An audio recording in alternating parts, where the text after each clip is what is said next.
Oi pessoal, aqui é a Thay do canal StoryTime e da aula aberta, e esse é o terceiro vídeo que eu tô gravando de uma série de videozinhos pra falar um pouco de algumas das palestras e de painéis que eu participei em um congresso científico, e esse foi o painel Para Onde Vai a Área de GP, Gestão de Pessoas, RT, Relações de Trabalho, do Sul Global, Vínculos de Debate com a Diáspora Científica Brasileira. Gente, eu confesso pra vocês que quando eu vi o título disso, eu achei que talvez fosse falar, tipo assim, dos temas, né, do que a gente está discutindo aqui no Sul Global de pesquisa e tal. Inclusive, no vídeo anterior a esse, né, nessa série de vídeos, eu falei um pouco, né, de algumas tendências sobre bumerangue imperial, violência organizacional, mas foi uma grata surpresa que não foi exatamente isso esse painel. Na verdade, foi muito sobre os pesquisadores. Agora que eu já vi o painel, o título faz sentido. Aquele momento não fazia, tá? Que é sobre os pesquisadores que saem do Brasil, né? Porque que eles, não exatamente porque que eles saem, mas assim, como isso é visto lá fora, né? Então, eles começaram falando de como a gente ainda tem uma dependência do norte global epistêmica, né? E a gente está sempre preocupado com o que lá fora tá fazendo e de levar o nosso conhecimento para fora. Mas assim, beleza, publicamos um artigo internacional, fomos para fora, fomos para outras faculdades lá fora para trabalhar, mas e como eles estão enxergando a gente, né, o norte global? E sobre a questão de que isso é uma visão minha, né, que eu venho batendo nessa tecla, eu acho que a CAPES tem que mudar o critério de avaliação de revistas, tem que investir mais nas revistas nacionais, porque tá meio que forçando geral a publicar lá fora, né? E não é como se lá fora a gente fosse, nossa, super, hiper, mega valorizado, né, gente? E aí, né, as painelistas, né, que estavam ali, o objetivo era falar, né, quando o brasileiro chega lá fora, como que isso é visto por quem tá lá fora, né? E aí, teve um antigo embaixador do Brasil em Portugal, ele entrou em contato, né, com a professora, que é a principal pesquisadora aqui, e ele pediu dados quantitativos para argumentar sobre a revalidação de diploma em Portugal, porque tem muito brasileiro que vai para lá, para Portugal, né, precisa revalidar diplomas, e muitas vezes a gente tá falando de muito diploma, tá, gente? Não é só de graduação, não, é de mestrado, de doutorado, whatever. E é toda uma burocracia, isso pode levar anos e pode levar muita grana. Então ele entrou em contato com essa pesquisadora para poder trazer dados e argumentar lá, né, com a Embaixada de Portugal. E aí uma coisa que já me chama atenção aqui, né, é o fato de que ele pediu dados quantitativos. E veja que eu acho que a maior riqueza da pesquisa, que eles fizeram uma pesquisa lá em Portugal, né, eu acho que o que mais tem de rico são as experiências que eles conseguiram coletar através de métodos qualitativos, né? Mas o mundo funciona no quant, então é um dos motivos, inclusive, pelos quais eu quero me especializar nos métodos quant, gente, que é desse jeito, né? Você chega na empresa, tu chega até em órgãos públicos e a galera quer dados quantitativos, enfim. Então, ela falou sobre isso, né, de que precisa de políticas públicas lá, porque sozinhos os pesquisadores fica muito difícil para eles, né, essa comunidade científica brasileira que está morando lá. E a partir disso, né, elas fizeram um estudo, elas tem um livro, né, que é um relatório executivo, mapeamento da diáspora científica brasileira em Portugal, para dar visibilidade a essa hierarquia, né, dar visibilidade a esses brasileiros que têm muita qualificação e são tratados como segunda categoria, né, ali. E aí ela falou assim, olha, o objetivo não é, sabe, para esmiuçar por que que o brasileiro saiu do Brasil e foi para fora, por que que ele não quer voltar, ou de tentar trazer de volta esses que foram, né? Não é esse o objetivo, é simplesmente que a pessoa resolveu ir para fora, tá construindo a vida dela fora, ok, mas ela é brasileira, e é para isso que servem as embaixadas, né? Uma forma de proteger o teu cidadão que tá em outro país, e como que a gente precisa, nesse momento, de proteger o brasileiro que é muito brasileiro que tá em Portugal, que contribui com os impostos em Portugal, né? Então, essa tentativa da embaixada brasileira em Portugal de ajudar esses pesquisadores, de estar ali, inclusive de ter uma cadeira permanente em alguma questão lá de universidade que tem, dada a quantidade de brasileiros que estão ocupando seus espaços ali, né? E como é dado o nosso reconhecimento? Eles não nos reconhecem, basicamente isso, né? Então, a gente tem 109 milhões de trabalhadores no Brasil, só em Portugal cabe o estado de São Paulo, e o que tem em comum,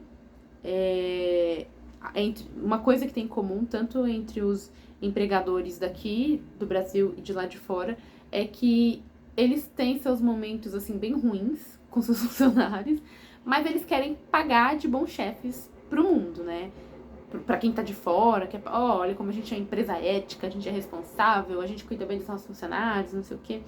Então, existe uma oportunidade, né, e necessidade de investigar melhor e ir a campo para ver as realidades de dentro do Brasil, de regiões metropolitanas, do interior, e comparar com o exterior, né? Inclusive foi daqui que veio uma ideia de pesquisa que eu e alguns amigos a gente vai fazer, que é investigar os desafios e as oportunidades de quem está fazendo mestrado e doutorado, né? Tá seguindo aí nessa trajetória de carreira acadêmica aqui no Brasil na área de administração, tá? A gente quer comentar sobre isso, mas focado aqui no Brasil, né? Mas ela falou, e realmente, gente, dá pano pra muita manga se você for pensar, se dá pra olhar para vários ângulos e para vários países também, né? Eles fizeram um recorte de Portugal, tem a expectativa de continuar agora, acho que é na Austrália ou na Áustria, mas, gente, imagina, por exemplo, nos Estados Unidos, na Espanha, a quantidade de brasileiro que não tem seguindo carreira ali, né? E as dificuldades que esses brasileiros estão tendo ali. E aí, de novo, nessa decisão de imigrar, são várias decisões, são decisões individuais, mas acumula, né, porque é muita gente, e por ser muita gente, né, muito brasileiro, demanda aí um posicionamento, né, de política pública. Foi organizado, tá, pela professora pesquisadora Andrea Outramari. Então, é isso, né, os próximos é a Áustria e a Catalunha, e inclusive ela fala também, né, que seria interessante estudar também não só os pesquisadores científicos, mas os brasileiros que estão empreendendo, por exemplo, na Suíça, que tem muita startup brasileira lá. Deixa eu ver. Tá, então, cadê? Tá, então esse é o objetivo, né, validar, elas fizeram esse artigo para registrar as experiências, registrar os dados, para entregar na mão desse embaixador. E aí, gente, um estudo assim bem longo, e elas falam assim que no começo não tinha investimento, tá? Opa! Ah, foi fora. Nossa, quase foi um gol aqui. Um olho aqui, um olho na copa, um olho aqui, um olho na copa, tá? Então, no começo elas estavam fazendo de graça e pagando do próprio bolso, tá, gente? Porque elas foram para Portugal, inclusive, e aí elas fizeram, num primeiro momento, grupo focal, uns 6 grupos focais, mais ou menos. Então, o que é um grupo focal, né? Eu vou reunir pesquisadores brasileiros que estão em Portugal para poder conversar com eles, né? E aí elas falaram, né, de toda essa dificuldade de achar um lugar, de achar uma universidade que cede uma sala, e aí tem um lanchinho. Epa, gol de quem? Foi um gol aquilo ali? Ué, a imagem foi pra fora.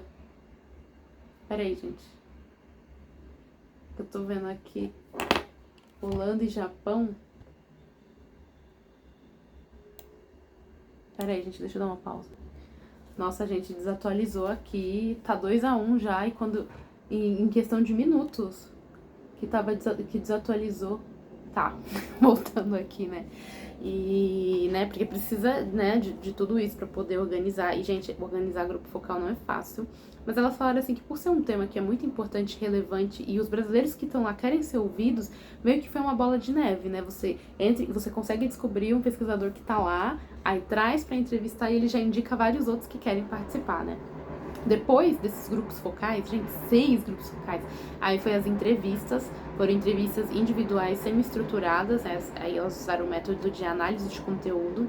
Gente, eu tenho muita curiosidade nessa parte metodológica, inclusive, enquanto elas estavam falando, né, tinha até uma professora na sala que falou assim, gente, vocês precisam publicar um artigo falando das metodologias de vocês, porque a gente é tão interessante o assunto, né, inclusive, eu até comentei, né, com esse grupo meu que a gente tá fazendo essa pesquisa, né, dos mestrandos e doutorandos aqui de administração, de seguir exatamente isso. A gente quer começar com um grupo focal, inspirado, né, nesse estudo, depois fazer essas entrevistas, e aí elas fizeram também um survey, tá, que a gente também quer fazer, que inclusive tinha algumas perguntas abertas, mas tinha perguntas também de múltipla escolha, né, só por uma questão de poder levantar gráficos, dados e mostrar lá pros camaradas, tá?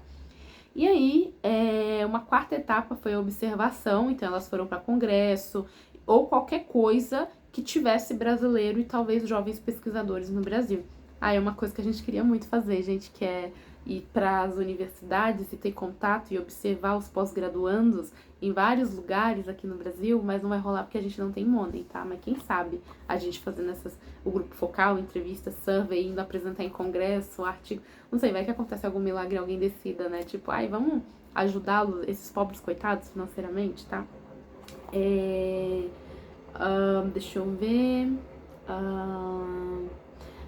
Gente, eu acho que é isso, assim. Tem também. Tem uma questão aqui, né? O que faz os pesquisadores saírem do Brasil?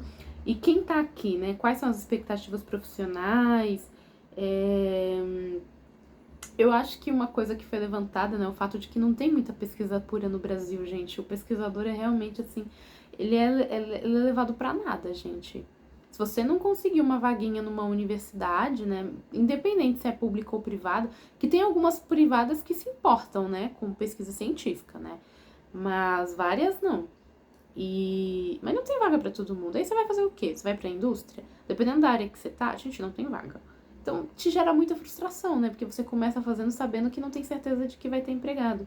E é tão diferente, né? Porque lá fora você vê como é tão mais comum, né? O pesquisador que quer seguir, não tô dizendo que é fácil, mas ele tem perspectiva e opções de pra onde ir. E a gente... eu consigo entender, gente, por que tanta gente sai. E eu diria até que não sai mais gente por falta de condição, gente. Porque se tivesse, nossa. Eu tenho um amigo que ele fez mestrado, doutorado aqui no Brasil, e aí ele não conseguia um emprego na área, não conseguia concursar nem nada. Aí ele começou a tentar pós-doc fora e foi, né, mandando currículo, até que foi chamado. Ele já trabalhou na Suíça, no Reino Unido, não sei onde ele tá agora, mas eu sei que já não faz mais pós-doc, tá, gente? Ele terminou e tá seguindo carreira, gente. E ele fala, quando eu conversava, eu não converso tanto hoje em dia, né, mas ele falava, gente, aqui você tem muita opção. É muito diferente. No Brasil eu não tinha nada, né? Eu acho que ele é da parte de geologia, geografia, que estuda as pedras, né? Gente, eu não sei, não entendo, tá? Mas ele até falava assim pra mim, Tainá, na área de gestão e negócios aqui tem muita oportunidade pra você fazer pesquisa, você tem que vir pra cá, você tem que melhorar o teu inglês e vir pra cá. E é uma coisa que, assim, nesse momento eu não penso em sair nos próximos anos do Brasil, né? Eu acho que a expectativa que eu tenho é de fazer um doutorado de sanduíche, eu tenho muita vontade, né? Bem que fosse 6 meses aí, mas nesse momento não, eu tô realmente querendo seguir carreira aqui, aproveitar as oportunidades, né? Eu já sou concursada, tô com a expectativa de passar em outro concurso, mas de fato, assim, pra daqui talvez 10, 15 anos, não sei, né, gente? Porque querendo ou não, o que a gente luta tanto pra conquistar aqui no Brasil, gente, lá fora você consegue muito mais. É óbvio que você tem que ter, né, tem que dominar o idioma, eu não domino ainda, tem que ter um puta de um currículo, tem os gastos com visto, com um monte de coisa. Mas gente, aqui é muito difícil, sabe? Então, por isso que elas falaram, eu nem foco no porquê que eles saíram do Brasil. É só pra ver como é que tá a situação lá fora, né? Pra ver que, querendo ou não, tem essas desvantagens, tem os preconceitos e tem muito. Mas você vê que mesmo com essas adversidades, eles falam assim, gente, pelo menos aqui eu tenho algum cargo. Paga pouco? Paga. Sou discriminado? Sou, mas no Brasil eu não teria nada, eu estaria desempregado. E ainda correndo o risco de passar na rua e ser assaltado, perder meu celular, porque aqui, Brasil é isso, né, gente? Tem suas coisas muito boas, mas também tem suas coisas nem tão boas. Bom, gente, é isso. E fiquem de olho porque eu vou postar o 4º vídeo, que é o último, onde eu vou falar... Deixa eu ver se é o último mesmo. É assim, sobre uma sessão de trabalhos que eu assisti. Eu só assisti uma, gente. Eu participei de 2 palestras desse painel e uma sessão com 4 apresentações de trabalhos, né, de artigos. E eu não consegui mais, gente, porque já é muito difícil ir para um congresso que é no meio da semana, né? E eu tenho que trabalhar, tenho que fazer outras coisas. Inclusive, já foi pra mim um privilégio ter conseguido ir em tantas sessões, de tantas atividades, né? Então, isso, até o próximo vídeo.